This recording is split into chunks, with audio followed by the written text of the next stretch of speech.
ई zone Marathi education channel पर आप सभी का स्वागत। विद्यार्थी मित्रों, आज हम संकलित मूल्यमापन परीक्षा यानी द्वितीय सत्र परीक्षा 7वीं कक्षा विषय हिंदी कुल अंक 50 अंकों के लिए द्वितीय सत्र यानी संकलित मूल्यमापन परीक्षा होती है, उसके बारे में आज इस लाइव स्ट्रीमिंग रिकॉर्डिंग लेक्चर में आज हम देखने वाले हैं।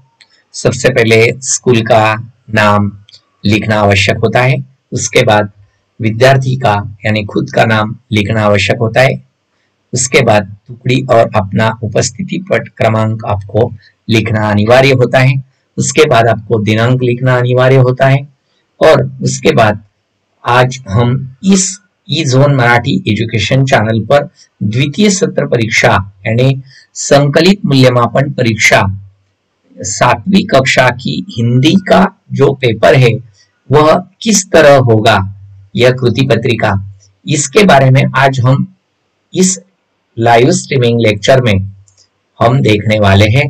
तो चलिए आगे देखेंगे हम किस प्रकार के उत्तर आपको लिखने हैं, कृति करनी है। चलिए प्रश्न 1 अ, निम्नलिखित प्रश्नों के उत्तर एक वाक्यों में लिखने हैं कुल 5 अंकों के लिए। दादी माँ सुबह उठकर क्या करती? गांव में काम करने के लिए मजदूर क्यों नहीं मिलते? बंदर जंगल से क्या लाता है? एजबा गांव के नाले की दोनों तरफ क्या था? फूल किसको अपना रस पिलाता है? इसके बारे में आपको आगे उत्तर में लिखना है कि दादी माँ सुबह उठकर क्या करती। दादी माँ सुबह उठकर आंगन बुहारती। गांव में काम करने के लिए मजदूर क्यों नहीं मिलते? तो रोजगार की तलाश में लोग शहर जा रहे हैं, इसलिए गांव में काम करने के लिए मजदूर नहीं मिल रहे हैं। बंदर जंगल से क्या लाता है? तो बंदर जंगल की अच्छी अच्छी जड़ी बूटियां लाता है। तो इसी प्रकार 3 प्रश्नों के उत्तर लिखे। उसके बाद 4 नंबर का जो है एजबा गांव के नाले की दोनों तरफ क्या था? तो एजबा गांव के एक तरफ बस्ती और दूसरी तरफ पाठशाला और खेत था। फूल किसको अपना रस पिलाता है? तो फूल भौरे को यानी भौरों को अपना रस पिलाता है। उसके बाद ब है विद्यार्थी मित्रों, रिक्त स्थानों की पूर्ति कीजिए। कुल 5 रिक्त स्थानों की पूर्ति हमें करनी है कुल 5 अंकों के लिए। तो सबसे पहले उसकी रीड करेंगे हम कि देखिए, रात में उन पर चमकता चांद भी एक ही डैश डैश है। बिल्ली बोली मुझको आया 104 डैश डैश। सभी उड़ान डैश डैश पूरे हुए। दामिनी के बातों ने बातचीत का डैश डैश बदल दिया। चंद खिलौनों के खो जाने से डैश नहीं भरा करता है। तो इसके सही आंसर हमें लिखने हैं, उसके बाद हमें कुल 5 अंक प्राप्त होंगे। तो चलिए आगे देखेंगे। इसी तरह देखिए, इसी तरह हमें लिखना है, रात में उन पर चमकता चांद भी एक ही चांदनी है। बिल्ली बोली मुझको आया 104 बुखार। सभी उड़ान मानक पूरे हुए।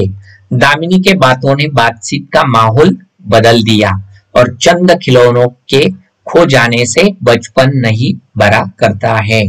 इसी तरह कुल 5 अंकों के लिए रिक्त स्थानों की पूर्ति करना था। उसके बाद प्रश्न 2 अ में किसने किससे कहा, कुल 10 अंकों के लिए यहाँ पर पूछा गया है। तो आज एक अनुपस्थिति लग गई मेरी। हमें RCI में लगाने के लिए 1 लाख पौधों की जरूरत है। मैं ही दिखूं सबसे सुंदर, ऐसी बूटी लाओ। उनको प्रोत्साहित करना तुम्हारी नैतिक जिम्मेदारी है। आखिर चाहते हो कैसी एकता। तो इस तरह इस 5 को कुल 2-2 अंकों के लिए देखिए। आज एक अनुपस्थिति लग गई मेरी, उज्ज्वला ने सभी से कहा। हमें RCI में लगाने के लिए 1 लाख पौधों की जरूरत है, रक्षा मंत्री ने लेखक से कहा। मैं ही दिखूं सबसे सुंदर, ऐसी बूटी लाओ, लोमड़ी ने बंदर से कहा। उनको प्रोत्साहित करना तुम्हारी नैतिक जिम्मेदारी है, शहर ने देहात से कहा। आखिर चाहते हो कैसी एकता, मुनमुन ने टीनू से कहा। उसके बाद प्रश्न 3 आता है विद्यार्थी मित्रों, समानार्थी शब्द लिखो। पुष्प, मेह, 2 के समानार्थी शब्द लिखने 2 अंकों के लिए। उसके बाद शब्दों के वचन बदलकर वाक्यों में प्रयोग करो। 2 शब्द वचन बदलना है, दीवार और वस्तुएं, इसका वचन बदलकर वाक्यों में प्रयोग करना है। मुहावरों का अर्थ बताकर वाक्यों में प्रयोग करना है। दुखड़ा रोना, नीलाम होना, कुल 2-2 अंकों के लिए, यानी हर एक 2 अंकों के लिए, यानी कुल 4 अंकों के लिए कृति है। यानी हम 2, 2 और 4 ऐसे कुल 8 अंकों के लिए उत्तर कैसे लिखने हैं आगे देखने वाले। तो चलिए, पुष्प फूल, मेघ बादल, दीवार वहां बहुत दीवारें हैं, वस्तुएं मुझे कुछ वस्तुएं चाहिए।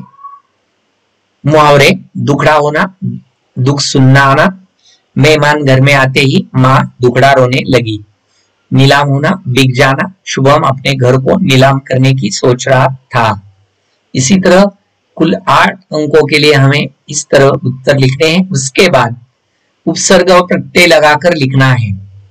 नम्र शब्द और सत्य शब्द को एक बाजू में, यानी अपने दाहिनी तरफ से आपको उपसर्ग और अपने बाएं तरफ से प्रत्यय लगाकर लिखना है। तो कैसा लिखना है कुल 2 अंकों के लिए, देखिए इसी तरह, नम्र विनम्र नम्रता, सत्य असत्य सत्यता। इसी तरह जो पहले हमने उपसर्ग लगाए हैं, नम्र का उपसर्ग लगाकर विनम्र होता है और प्रत्यय लगाकर नम्रता होता है। उसके बाद जो सत्य शब्द है उसे अगर उपसर्ग लगाया तो सत्य होता है और सत्य को प्रत्यय लगाया तो सत्यता होता है। इसी तरह कुल 2 अंकों के लिए कृति पूछी गई थी। उसके बाद ई में शब्दों की अंत्याक्षरी लिखो। तितली 2 अंकों के लिए। उसके बाद फ में उद्देश्य और विधेय अलग करके लिखो। जैसे निखिल कश्मीर घूमने गया था, इसमें से उद्देश्य कौन सा है और विधेय कौन सा है। उसके बाद मुंबई देश की आर्थिक राजधानी है, उसका भी उद्देश्य और विधेय लिखना आवश्यक है। कुल 2-2 अंकों के लिए, यानी कुल 6 अंकों के लिए हम अब उत्तर देखने वाले हैं। शब्दों की अंत्याक्षरी लिखो। तितली, लीना, नाम, मकान, नल। इसी तरह यानी आखिरी शब्द पर शब्द लिखना है आपको, यानी अंत के शब्द पर नया शब्द लिखना है। जैसे तितली, ली पे लीना, ना नाम, म मकान, न नल। इसी तरह अंत्याक्षरी लिखो कुल 2 अंकों के लिए। उसके बाद उद्देश्य और विधेय अलग करके लिखना था। नीचे निखिल कश्मीर घूमने गया था, इसमें उद्देश्य है निखिल, विधेय है कश्मीर घूमने गया था। मुंबई देश की आर्थिक राजधानी है, उद्देश्य मुंबई, विधेय देश की आर्थिक राजधानी है। तो इसी तरह लिखना है। इसके बाद विद्यार्थी मित्रों संज्ञा पहचान और लिखो कुल 2 अंकों के लिए। एसबा गांव के पाठशाला की घंटी बजी, नीलू दाना चुगने चली गई। तो यह 2 संज्ञा को पहचानो और लिखो इसमें से। इसके बाद प्रश्न 4 आता है, निम्नलिखित शब्दों के आधार पर एक कहानी लिखना है। निम्नलिखित जो शब्द हैं उसके आधार पर पानी, पुस्तक, बिल्ली और राखी, इस पर कहानी लिखनी है कुल 5 अंकों के लिए।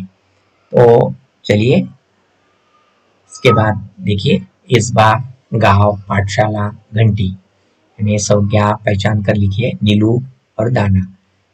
इसी तरह और हमें कहानी लिखना है। मैं घर के भीतर एक दिन अभ्यास कर रहा था। हमारे अध्यापक जी ने हमें रक्षाबंधन के त्योहार के लिए राखी बनाने को कहा था। मैं और मेरी दीदी दोनों मिलकर राखी का सामान इकट्ठा कर रहे थे। हमने आसपास पुस्तक रखे थे और नजदीक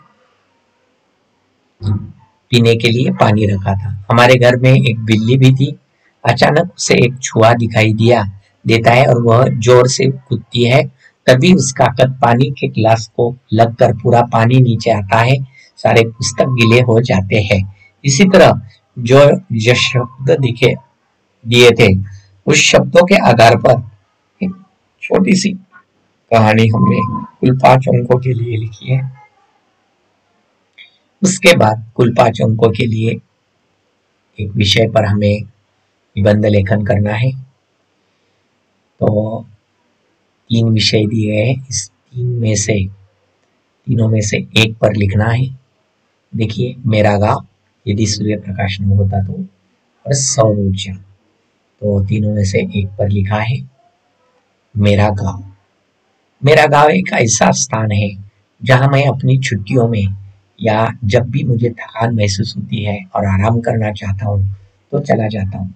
गांव एक ऐसी जगह है जो शहर के प्रदूषण और शोर से बहुत दूर है। इसके अलावा आप गांव में मिट्टी के साथ संबंध महसूस करते हैं। गांव में पेड़ों पौधों फसलों की एक किस्म, फूलों की विविधता और नदियां आदि है। इन सब के अलावा आप रात में ठंडी हवा और दिन में एक गर्म लेकिन सुखद हवा का आनंद ले सकते हैं। भारत की लगभग 70% से अधिक आबादी गांवों में रहती है। गांव खाद्य और कृषि उपज के मुख्य स्रोत हैं जिनका हम उपभोग करते हैं। आजादी के बाद गांव में आबादी के साथ साथ शिक्षा के क्षेत्र में भी काफी वृद्धि हुई है। गांव के लोग अपने काम के प्रति अधिक समर्पित होते हैं। तो इसी तरह हमने